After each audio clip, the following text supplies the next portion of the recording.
Hey, what's up everybody? Welcome back. I'm the Zim. This is the Zim video. This is the 14th edition of my Rideshare experience videos. I'm an artist musician from Seattle, Washington, currently living in San Diego, using Lyft as the way I make money while I do other things and try to make money off my art and music and whatnot. So that's me. How much I made this week?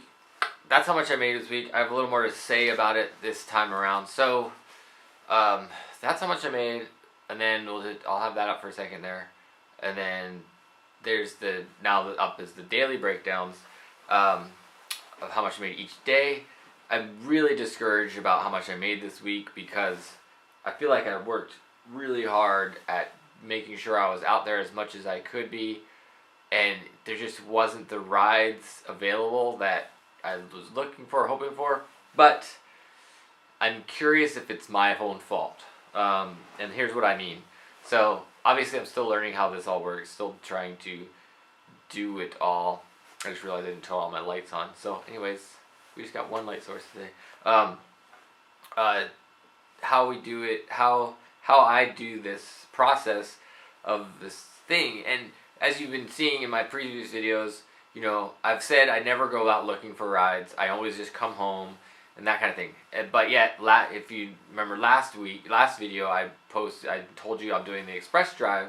And over the last while, and I've been telling you about my route I drive, Adams Avenue here in San Diego, and how I approach it and where I get to it.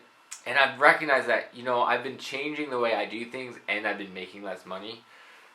And so that makes me just wonder if I've messed up my own system a little bit, because the rides I get out of City Heights, the ROI aspect of them are way better than the rides I get out of Adams Avenue area.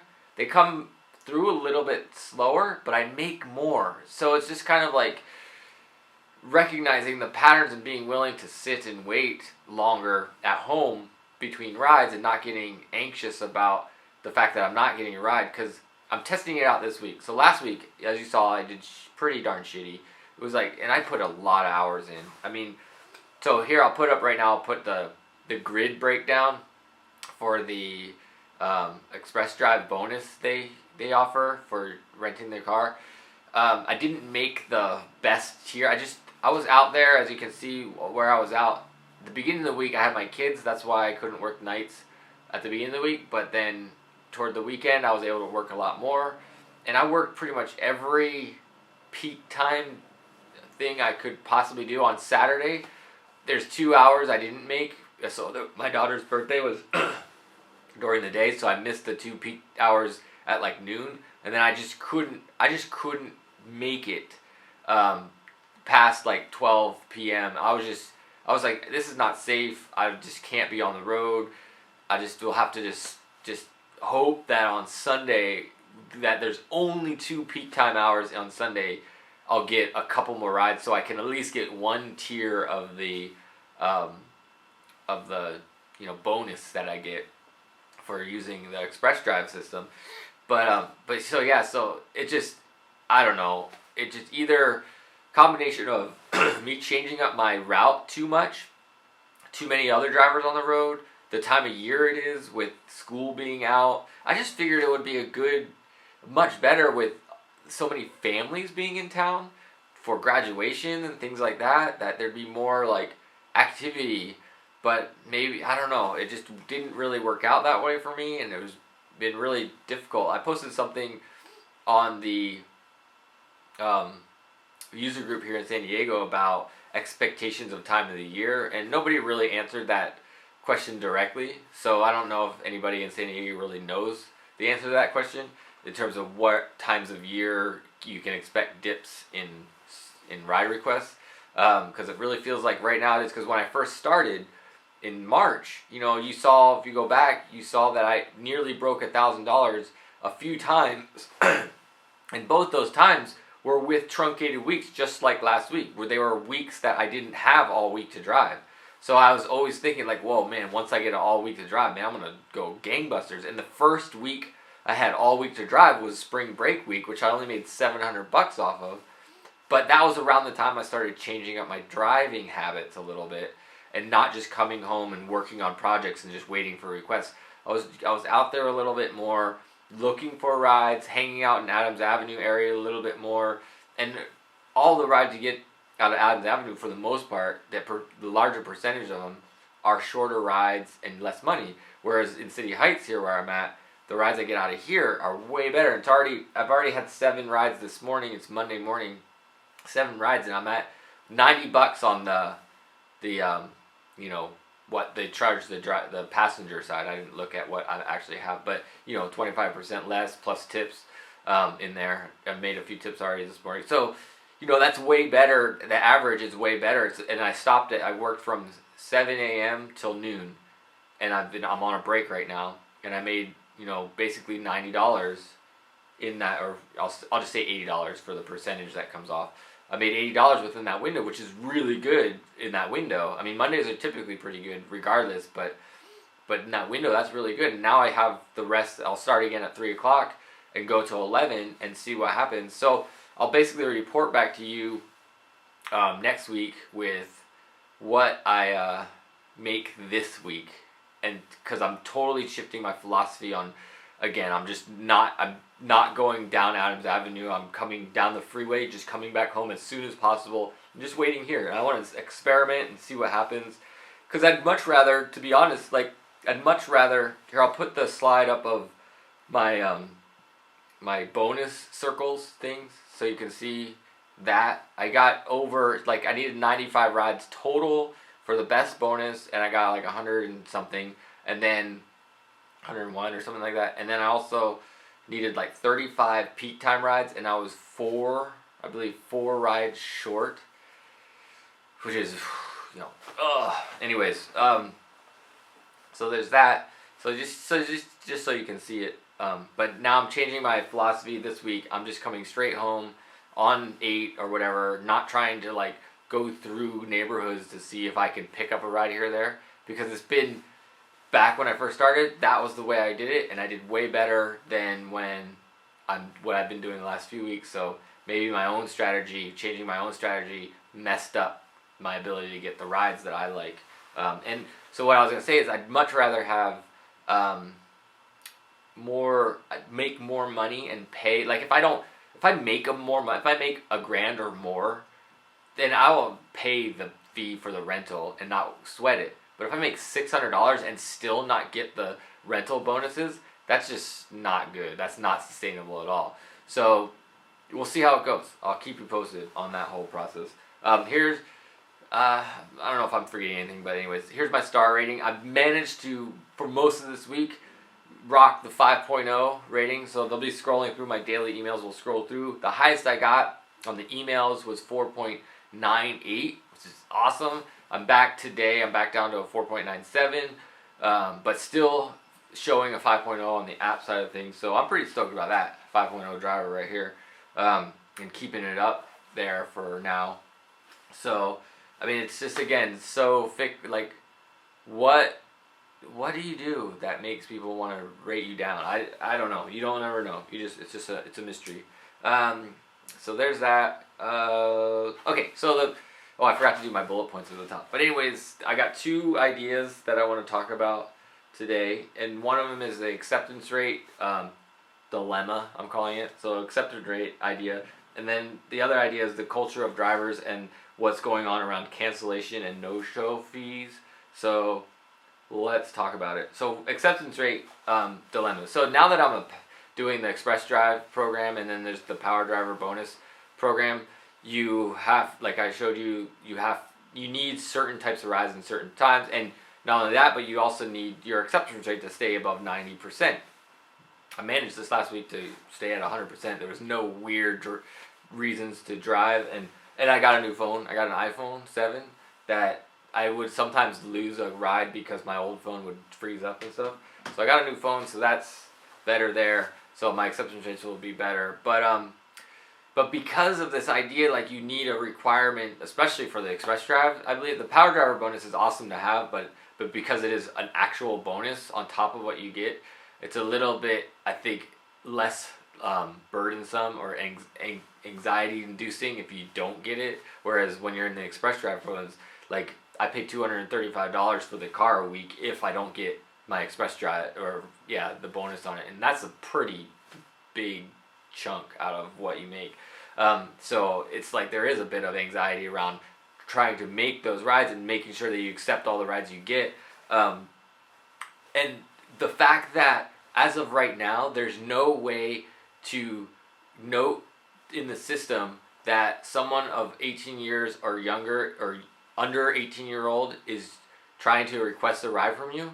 There's that, and then the whole car seat idea, like people not having car seats, are two major problems that I see with the way the app works for the drivers not being able to note that so it doesn't affect their acceptance rate. Because I had a drive last week, or 2 weeks ago, I guess, that somebody I asked if they were 18 or older, and they said no, and I was like, well, you got it. I made them cancel the ride because I didn't want it to affect my acceptance rate. And that first week I was doing the express drive program, I was down in like 94%. I think it was the lowest I got because of how the rides were coming through and different things like that. And so I missed like one or two out of stupidity, and then I missed one or two out of my phone freezing up, and then I had like that one not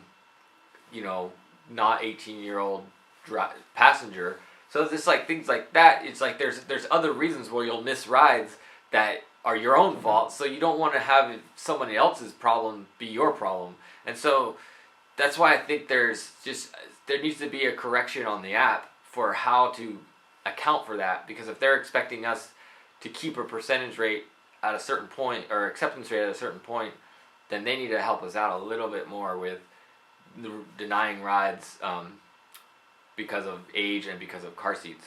So that's just something that I think needs to be addressed. And I know Lyft has to watch people trying to extort the system and saying there's no car seat when there really isn't. So just using that option when it's not true. So they have to make sure that doesn't happen, and different things like that. So that's just something to think about. It'll be interesting to see if Lyft decides to do anything different in that world with acceptance rates and allowing drivers to note what really happened, why a ride was canceled. And then this leads into the second idea that I was wanting to talk about, which is the cancellation and no show fee that we get passed down to us as drivers. And I've noticed now that I've been driving for 3-4 months or whatever it is, since February, I'm starting to discover a lot more about the culture of the driver kind of culture and what we do as drivers. And there's definitely a large swath of drivers that will bait. They'll go fishing, or they'll go fishing for the cancellation fees rather than take the drive. They'll either, what I hear from passengers is they'll either show up in an area that the passenger can't get to, and if they do a phone thing, they just make it sound like they're trying, but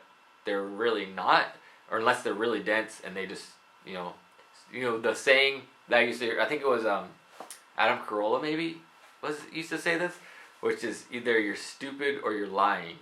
So it's either one of those things. So with this whole cancellation, it's like, it just makes me, as someone that's trying to do the best job I can, look bad, because it makes the company look bad when people are abusing the system just to get a cancellation fee. Because there's also not only that, where they'll show up and not be easily accessible to the person that's requesting the ride, but also people will accept a ride and just be driving in the complete opposite direction intentionally. I mean, there are times, as myself, it looks like I might be doing that because I'm stuck on a one-way for a while and I can't do a U-turn or I can't turn around for a little while. So it causes a couple of problems. It causes people that are on the app waiting for the ride to think that that's what's happening. They're just accepting the ride and driving off. So there's that problem. So they'll cancel the ride sooner.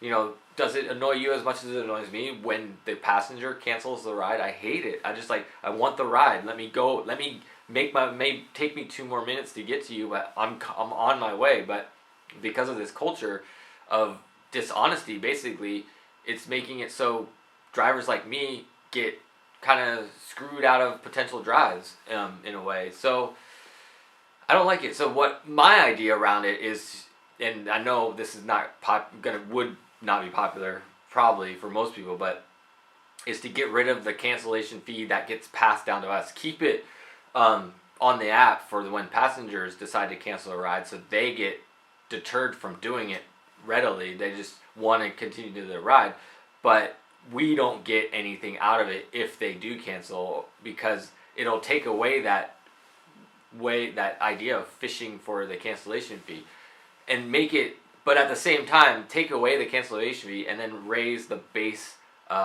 percentage that we as drivers get on every ride. So, and then announce that at the same time. We're no longer passing through the cancellation fee, but we are raising the base percentage of what drivers make.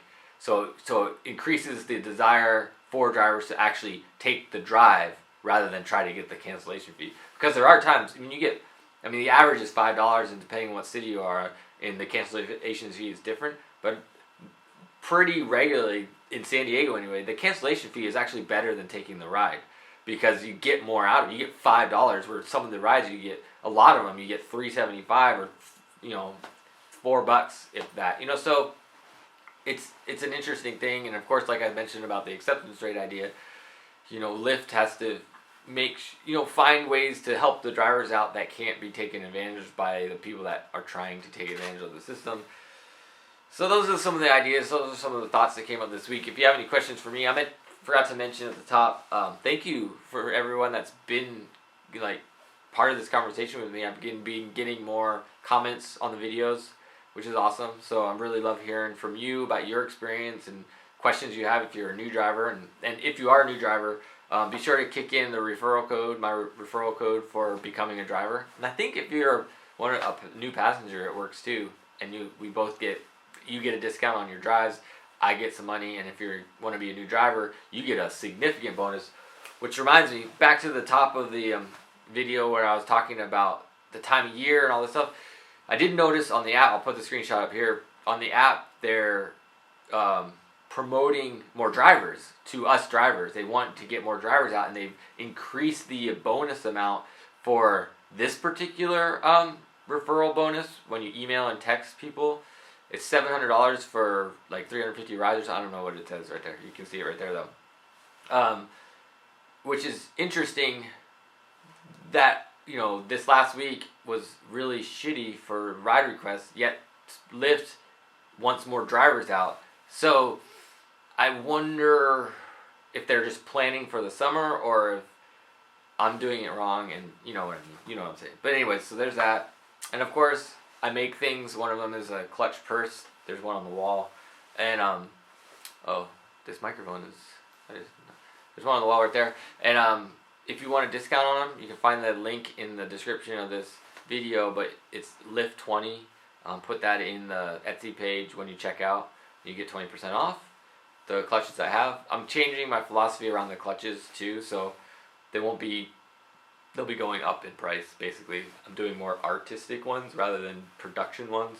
So anyways, you can learn more about that on different videos on my channel if you really are into it. But thanks for watching, and let me know if you have any comments or questions for me. Love to hear from you. Alright, talk to you next time.